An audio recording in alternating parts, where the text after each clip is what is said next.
ఇవాళ ఉదయం 10:30కు AP cabinet భేటీ కానుంది. పలు సంస్థలకు భూ కేటాయింపులపై నిర్ణయం తీసుకోనుంది. కొత్త పెన్షన్లకు సంబంధించి కేబినెట్ లో చర్చించే అవకాశం ఉంది. పెట్రోల్, డీజిల్ సమస్యపై ప్రతిపక్ష ఆరోపణలపై చర్చించనుంది. త్వరలో 2 ఏళ్ల పాలన పూర్తి కానుండటంతో సీఎం చంద్రబాబు మంత్రులకు సీఎం దిశానిర్దేశం చేయనున్నారు. అంతేకాదు మంత్రులు సింగపూర్ టూర్ పై కూడా కేబినెట్ లో చర్చించనున్నట్టు తెలుస్తోంది.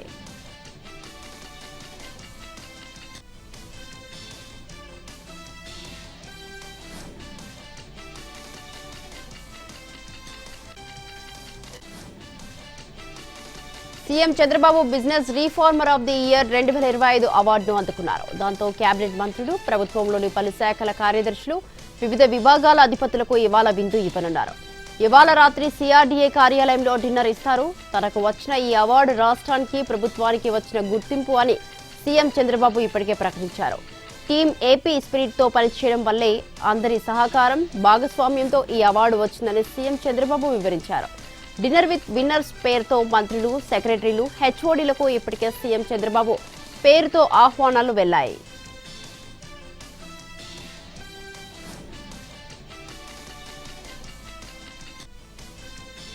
ఇవాళ ఏపీలో 10th ఫలితాలు విడుదల కానున్నాయి. మంత్రి నారా లోకేష్ ఉదయం 11 గంటలకు 10th ఫలితాలు విడుదల చేయనున్నారు.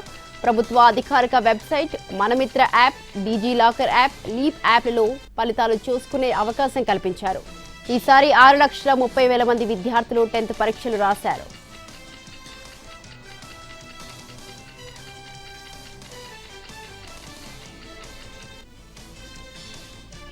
ఇవాళ తెలంగాణ డీజీపీగా శివధర్ రెడ్డి పదవీ విరమణ చేయనున్నారు. ఆయనకు అధికారులు వీడ్కోలు పలకనున్నారు.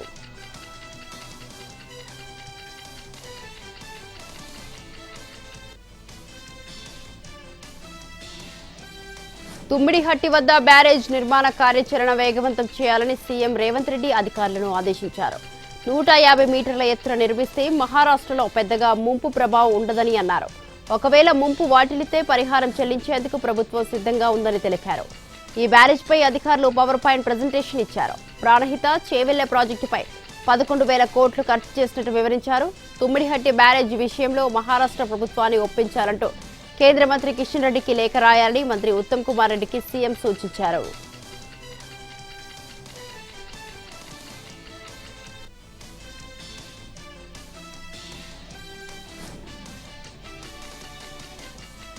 బలమైన క్యాడర్ కలిగిన ఏకైక పార్టీ తెలుగుదేశం అని సీఎం చంద్రబాబు అన్నారు. టీడీపీ నూతన కార్యవర్గ ప్రమాణ స్వీకార కార్యక్రమంలో చంద్రబాబు మాట్లాడారు.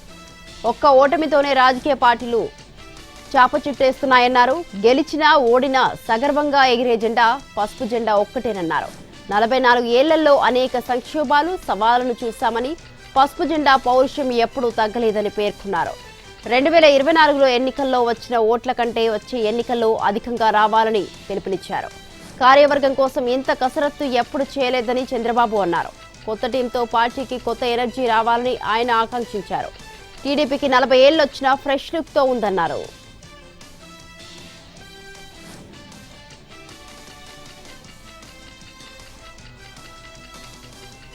వైసీపీ పాలనలో 5 ఏళ్ల పాటు టీడీపీ శ్రేణులు అనేక ఇబ్బందులు ఎదుర్కొన్నాయని మంత్రి నారా లోకేష్ అన్నారు. పార్టీ నేతలపై అనేక కేసులు పెట్టి వేధించారని గుర్తు చేశారు. కార్యకర్తల కష్టం వల్లే తాము ఇక్కడ ఉన్నామని, వారి సంక్షేమం కోసం 160 కోట్లు ఖర్చు చేసినట్లు చెప్పారు. తెలుగు వారికి గౌరవం తెచ్చిన వ్యక్తి ఎన్టీఆర్ అని గుర్తు చేసుకున్నారు. తెలుగు జాతిని ప్రపంచ పటంలో పెట్టిన వ్యక్తి చంద్రబాబు అన్నారు. అనేక సార్లు కింద పడ్డాం, లేచాం, కానీ ఎప్పుడూ అధైర్యపడలేదని పేర్కొన్నారు. నిత్యం ప్రజలకు అందుబాటులో ఉండటమే పార్టీ బలమని గుర్తు చేసుకున్నారు. వైసీపీ సినిమా విధ్వంసం, మా సినిమా అభివృద్ధి అని తెలిపారు. వైసీపీ సినిమాకు ఎండ్ కార్డు వేసేదే పసుపు సైన్యమే అని లోకేష్ అన్నారు.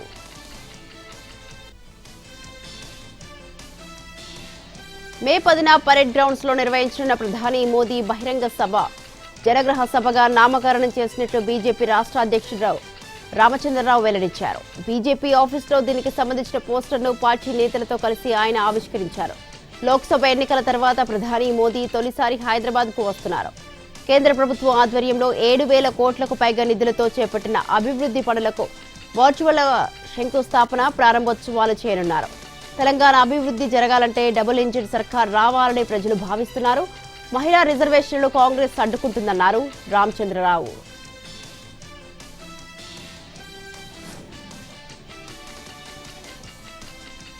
రైతుల గురించి మాట్లాడే హక్కు హరీష్ రావుకు లేదన్నారు మంత్రి జూపల్లి. ప్రాజెక్టుల పేరుతో దోపిడీ చేసింది వాళ్ళు కాదా అని ప్రశ్నించారు. దోచుకున్నారంటూ ఫైర్ అయ్యారు. రైతుల విషయంలో కాంగ్రెస్ ప్రభుత్వంపై విమర్శలు చేసే నైతిక హక్కు వారికి లేదన్నారు. హరీష్ రావు ఫోన్ ట్యాపింగ్ వ్యాఖ్యలపై కూడా స్పందించారు జూపల్లి. ఫోన్ ట్యాపింగ్ చేయాల్సిన కర్మ తమకు పట్టలేదన్నారు. వాళ్ళు చేశారని తాము చేయమని చెప్పారు జూపల్లి.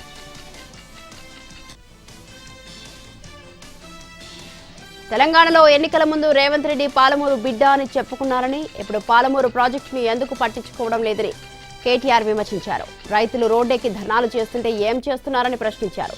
ఎన్నికల ముందు దానవీర సూరకర్ణ ఏది కావాలంటే అది ఇస్తాని అన్నారని, కానీ ఎన్నికల తర్వాత ఇప్పుడు కుంభకర్ణలేస్తలేడు అని ఎద్దేవా చేశారు.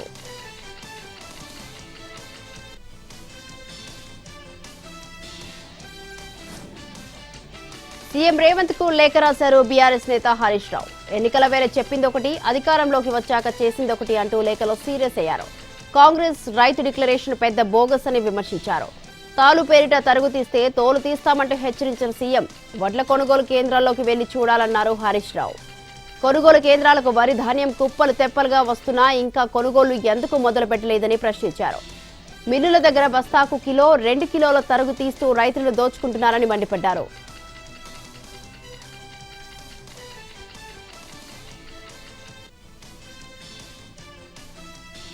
5 రాష్ట్రాల్లో జరిగిన ఎన్నికల్లో బీజేపీ చారిత్రక విజయం సాధించడం ఖాయమని, బీజేపీ హ్యాట్రిక్ విజయాన్ని అందుకుంటుందని ప్రధాని మోదీ అన్నారు.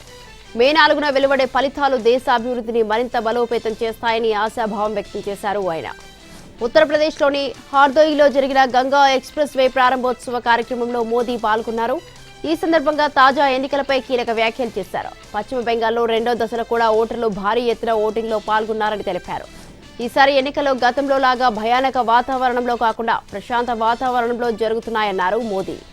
5 రాష్ట్రాల్లో జరుగుతున్న ఎన్నికల్లో బీజేపీ విజయం సాధిస్తుంది. మే 4న వెలువడబోయే ఫలితాలు దేశ అభివృద్ధిని మరింత వేగవంతం చేస్తాయి. మహిళా బిల్లుకు వ్యతిరేకంగా ఓటేయడం ద్వారా కాంగ్రెస్, సమాజ్వాదీ పార్టీలు తమ మహిళా వ్యతిరేకులమని నిరూపించుకున్నారన్నారు ప్రధాని మోదీ.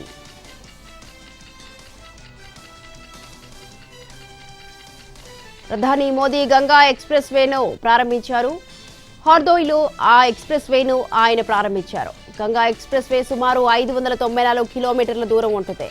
6 లేన్ల గ్రీన్ ఫీల్డ్ కారిడార్ గా దీన్ని నిర్మించారు. భవిష్యత్తులో దీన్ని 8 లేన్లుగా తీర్చిదిద్దే అవకాశం ఉంది. సుమారు 36,230 కోట్లతో గంగా ఎక్స్ప్రెస్ వేను నిర్మించారు. మొత్తం 12 జిల్లాల మీదుగా ఈ ఎక్స్ప్రెస్ వే వెళ్తుంది. మీరట్, హాపూర్, బులంద్షహర్, అమ్రోహా, సంభల్, బౌధన్, షాజహాన్పూర్, హార్దోయ్, ఉన్నావ్, రాయ్బరేలీ, ప్రతాప్గర్, ప్రయాగ్ జిల్లాల మీదుగా ఈ రూట్ వెళ్తోంది. గంగా ఎక్స్ప్రెస్ వేతో మీరట్, ప్రయాగ్రాజ్ మధ్య ప్రయాణ సమయం 12 గంటల నుంచి 6 గంటలకు తగ్గనుంది. లాజిస్టిక్, ట్రాన్స్పోర్ట్ సామర్థ్యం కూడా పెరగనుంది.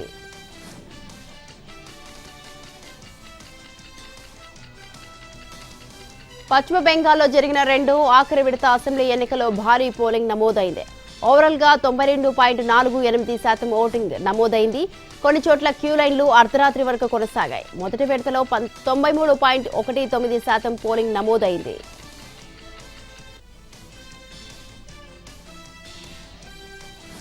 బెంగాల్లోని నార్త్ 24 పరగణాలలోని బీజేపీ, టీఎంసీ మధ్య ఘర్షణ జరిగింది.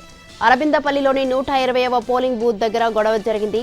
ఓ వర్గం మరో వర్గానికి చెందిన వారిని పరిగెత్తి మరీ కొట్టింది. పోలీసుల సమక్షంలోనే గొడవ జరిగింది.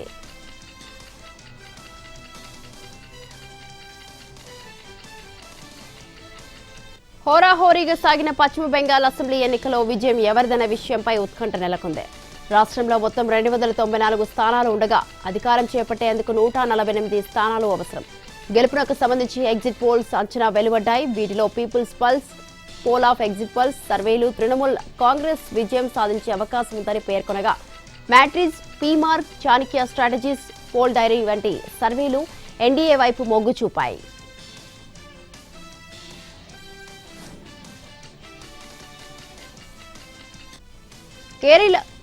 కేరళలో యూడీఎఫ్దే అధికారమని CNN ఓట్ వెబ్ వెల్లడించింది. ఎల్డీఎఫ్ 58 నుంచి 68 స్థానాల్లో, యూడీఎఫ్ 70 నుంచి 80 చోట్ల, బీజేపీ అభ్యర్థులు 4 చోట్ల గెలుస్తారని అంచనా వేసింది. కేరళలో యూడీఎఫ్ 75 నుంచి 85 చోట్ల గెలుస్తుందని పీపుల్స్ పల్స్ అంచనా వేసింది. ఎల్డీఎఫ్ 55 నుంచి 65 స్థానాల్లో, ఎన్డీఏ 3 చోట్ల గెలిచే అవకాశం ఉందని వెల్లడించింది.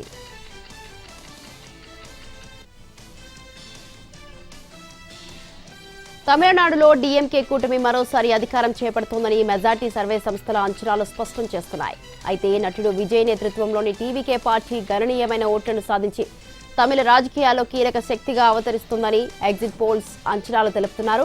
తమిళనాడులో మొత్తం 234 స్థానాలకు గాను డీఎంకే కూటమి 125 నుంచి 145 దక్కించుకోనుంది. ప్రతిపక్ష అన్నా డీఎంకే కూటమి 65 నుంచి 68 స్థానాలకే పరిమితం కానుంది. టీవీకే 18 నుంచి 24 స్థానాలు దక్కించుకునే అవకాశం ఉందని అంచనా వేస్తున్నాయి.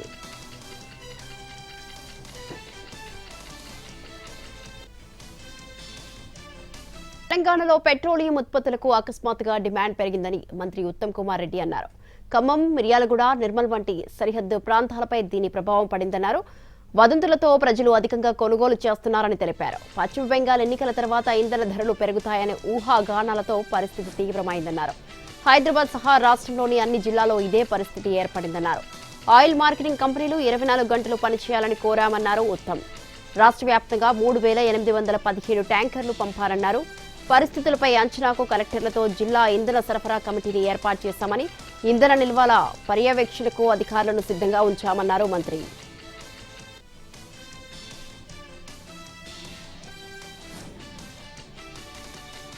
పెట్రోల్, డీజిల్, గ్యాస్ సరఫరా లభ్యతపై కేంద్ర మంత్రి కిషన్ రెడ్డి సమీక్ష నిర్వహించారు.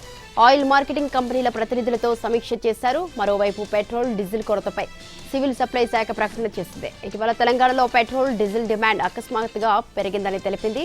ఏపీలోని కొన్ని పెట్రోల్ బంకుల్లో ఇంధనం కొరత రావడం వల్ల ఆ ప్రభావం సరిహద్దు జిల్లాలైన ఖమ్మం, మిర్యాలగూడ, నిర్మల్పై పడిందన్నారు. అలాగే ఇంధన కొరత ఉన్న ప్రచారంతో ప్రజల్లో భయోందోళన పెరిగి రాష్ట్రం మొత్తం మీద డిమాండ్ పెరిగిందన్నారు. మొత్తం 4,536 అవుట్లెట్లు ఉండగా 3,817 ట్యాంకర్ల ద్వారా సరఫరా జరిగిందని సివిల్ సప్లై శాఖ తెలిపింది. పశ్చిమ బెంగాల్ ఎన్నికల తర్వాత ధరలు పెరుగుతాయని ప్రచారం రావడంతో ప్రజలు ముందుగానే ఎక్కువగా కొనుగోలు చేశారని, దీనివల్ల కూడా అకస్మాత్తుగా డిమాండ్ పెరిగిందన్నారు.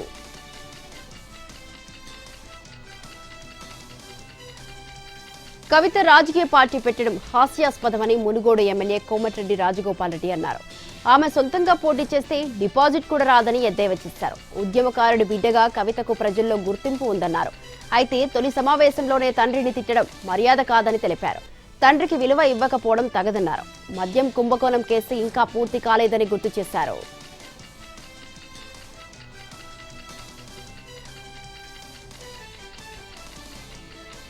తెలంగాణ కొత్త డీజీపీగా నియమితులైన సీనియర్ ఐపీఎస్ అధికారి సివి ఆనంద్ సీఎం రేవంత్ రెడ్డిని కలిశారు. హైదరాబాద్లోని కమాండ్ కంట్రోల్ సెంటర్లో ముఖ్యమంత్రిని మర్యాదపూర్వకంగా కలిశారు. రాష్ట్ర శాంతి భద్రత పరిరక్షణలో తనపై నమ్మకం ఉంచి డీజీపీగా బాధ్యతలు అప్పగించినందుకు సీఎం రేవంత్ రెడ్డికి కృతజ్ఞతలు తెలియజేశారు సివి ఆనంద్. రాష్ట్రంలో నేరాల నియంత్రణ, డ్రగ్స్ రహిత తెలంగాణ లక్ష్యం, పోలీస్ వ్యవస్థను ప్రజలకు మరింత చేరువ చేసే అంశాలపై ముఖ్యమంత్రి పలు సూచనలు చేసినట్లు సమాచారం.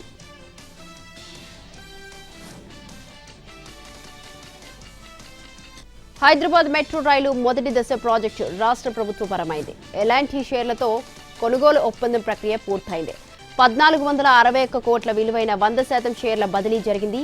ఈ ఒప్పందంపై హెచ్ఎంఆర్ఎల్ తరపున ఎండీ సర్ఫరాజ్ అహ్మద్, ఎలాంటి లిమిటెడ్ తరపున డీకే సేన్, ఎలాంటి మెట్రో రైల్ హైదరాబాద్ లిమిటెడ్ తరపున కేబీబీ రెడ్డి సంతకాలు చేశారు. వాస్తవంగా మార్చి 31ని మెట్రో స్వాధీన తేదీ అనుకున్నప్పటికీ ఇండియన్ రైల్వే ఫైనాన్స్ కార్పొరేషన్ నుంచి రుణం మంజూరు ఆలస్యం కావడంతో గడువును ఏప్రిల్ 30కి పొడిగించారు. ఎలాంటి మెట్రో రైల్ హైదరాబాద్ లిమిటెడ్ సంస్థ 2017 నవంబర్ నుంచి 3 కారిడార్లో మొత్తం 69 కిలోమీటర్ల నెట్వర్క్తో హైదరాబాద్ మెట్రో రైల్ ఫేజ్ 1లో నిర్వహిస్తోంది. మెట్రోలో ప్రస్తుతం రోజుకు సుమారు 4.50 లక్షల మంది ప్రయాణికులు రాకపోకలు సాగిస్తున్నారు. ఫేజ్ 1ను రాష్ట్ర ప్రభుత్వం స్వాధీనం చేసుకోవడంతో ఫేజ్ 1 ప్రాతిపాదిత ఫేజ్ 2 నెట్వర్క్ రూపకల్పన, పనులు, సేవల అమలు సులభతరం అవుతుందని రాష్ట్ర ప్రభుత్వం భావిస్తోంది.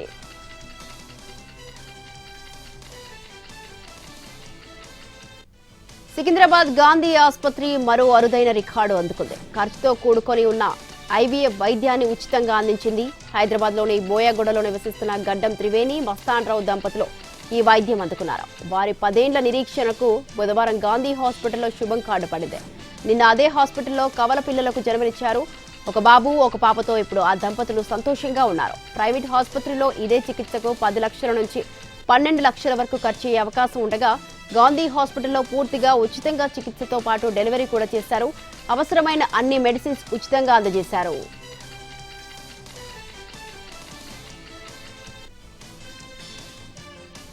ఏపీలో ప్రభుత్వ శాఖలు అందించే ప్రతి సేవను ఈ ఏడాది డిసెంబర్ నాటికి పూర్తిగా ఆన్లైన్లో అందుబాటులోకి తీసుకురావాలని ముఖ్యమంత్రి చంద్రబాబు అధికారులను ఆదేశించారు. అన్ని సేవలను మనమిత్ర వాట్సాప్ గవర్నెన్స్ పరిధిలోకి తీసుకువస్తే ప్రజలకు ప్రభుత్వ కార్యాలయాల చుట్టూ తిరిగే శ్రమ తప్పుతుందని ఆయన స్పష్టం చేశారు. అమరావతిలోని తన క్యాంపు కార్యాలయంలో రియల్ టైం గవర్నెన్స్ పనితీరుపై వివిధ శాఖల ఉన్నతాధికారులతో ముఖ్యమంత్రి సుదీర్ఘంగా సమీక్ష నిర్వహించారు. ఈ సందర్భంగా టెక్నాలజీని ప్రభుత్వ పాలనలో విరివిగా వినియోగించుకోవడంపై పలు కీలక నిర్దేశాలు చేశారు. ప్రస్తుతం మనమిత్ర వాట్సాప్ గవర్నెన్స్ ద్వారా 1035 సేవలను అందిస్తున్నామని, ఈ విధానం ప్రారంభమైన నాటి నుంచి రాష్ట్ర వ్యాప్తంగా 54 లక్షల మంది పౌరులు 1.78 కోట్ల సేవలను వినియోగించుకున్నారని అధికారులు ముఖ్యమంత్రికి వివరించారు.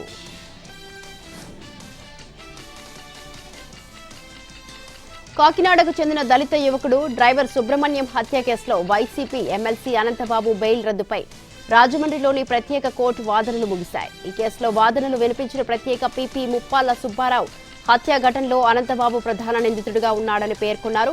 గతంలో సుప్రీంకోర్టు ఇచ్చిన బెయిల్ను ఆయన దుర్వినియోగం చేశారని వాదించారు. ఈ వాదనలు విన్న ప్రత్యేక న్యాయస్థానం దీనిపై తదుపరి విచారణను మే 6వ తేదీకి వాయిదా వేసింది. అదే రోజున బెయిల్ రద్దుపై తీర్పు వెలువరించే అవకాశం ఉంది. అయితే అప్పటి వరకు అనంతబాబును కస్టడీకి ఇవ్వాలని పోలీసులు కోర్టును కోరారు. కస్టడీ పిటిషన్ను కాకినాడ మొబైల్ కోర్టులోనే వేయాలని న్యాయస్థానం సూచించింది. ఏపీ లిక్కర్ కేసులో నిందితులుగా ఉన్న ధనంజయ రెడ్డి, కృష్ణమోహన్ రెడ్డి, బాలాజీ గోవిందప్పకు ఏపీ హైకోర్టులో తాత్కాలిక ఊరట దక్కింది. ఈ కేసులో ఈ ముగ్గురు నిందితులను అరెస్టు చేయకుండా ఇచ్చిన మధ్యంతర ఉత్తర్వులను జూన్ 24వ తేదీ వరకు పొడిగిస్తూ ఆదేశాలు జారీ చేసింది ఏపీ హైకోర్టు. నిందితులు దాఖలు చేసిన పిటిషన్లపై వచ్చే నెల 6వ తేదీలోగా కౌంటర్లు దాఖలు చేయాలని సిట్కు ఆదేశాలు ఇచ్చింది హైకోర్టు. అనకాపల్లి జిల్లా కే కోటపాడు మండలం ఆర్లే సచివాలయం ముందు రైతులు ఆందోళన చేపట్టారు. వ్యవసాయానికి యోగ్యమైన భూములను సేజ్లకు ఇవ్వడంపై నిరసన తెలిపారు. దాంతో ఆ ప్రాంతంలో కాసేపు ఉద్రిక్తత చోటు చేసుకుంది. రైతులకు తెలియకుండా కలెక్టర్, ప్రభుత్వ ముఖ్య కార్యదర్శి రహస్యంగా పర్యటించడంపై రైతులు ఆగ్రహం వ్యక్తం చేశారు. ఆ తర్వాత రైతులు అధికారులకు వినతి పత్రం అందించారు.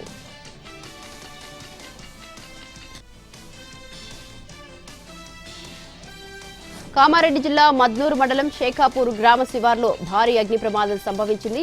150 ఎకరాల్లో మొక్కజొన్న పంట కాలి బూడిదాయింది. గుర్తు తెలియని వ్యక్తులు నిప్పండించడంతోనే ప్రమాదం జరిగినట్టు స్థానికులు చెబుతున్నారు. మంటలను అగ్నిమాపక సిబ్బంది అదుపులోకి తీసుకొచ్చింది. బెంగళూరు నగరం నిన్న సాయంత్రం కురిసిన వడగళ్ల వానతో వణికిపోయింది. 6 గంటలకు ప్రారంభమైన వర్షం అరగంట పాటు కురిసింది. దీంతో లోతట్టు ప్రాంతాలు జలమయమయ్యాయి. జనజీవనం అతలాకుతలమయ్యాయి.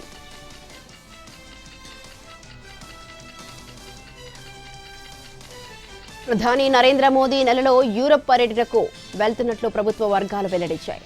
4 ఐరోపా దేశాల పర్యటన సమయంలో మార్గ మధ్యంలో యునైటెడ్ అరబ్ ఎమిరేట్స్ లో ఆగి ఆ దేశ అధ్యక్షుడితో చర్చలు జరిపే అవకాశం ఉన్నట్లు సమాచారం. పశ్చిమాసియా ఉద్రిక్తల నేపథ్యంలో ప్రపంచ ఇంధన సరఫరాలో తీవ్ర సమస్యలు తలెత్తింది.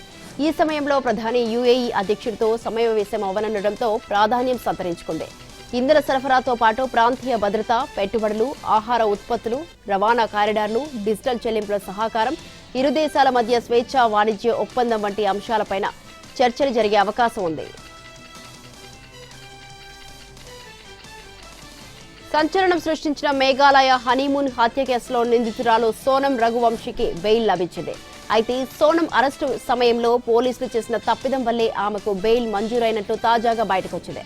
దీనిపై బాధిత రఘువంశీ కుటుంబం మేఘాలయ హైకోర్టును ఆశ్రయించేందుకు సన్నద్దమవుతోంది. బిఎన్ఎస్ ప్రకారం హత్యకు సంబంధించి నిందితులపై 1031 సెక్షన్ విధించాలి. కానీ ఆ హనీమూన్ హత్య కేసుకు సంబంధించి సోనం అరెస్టు మెమోలో సెక్షన్ 4031 అని ప్రస్తావించారు. బిఎన్ఎస్ లో ఇలాంటి సెక్షన్ లేదు. సాంకేతిక తప్పిదం వల్ల ఇలా జరిగిందని పోలీసులు పేర్కొన్నారు.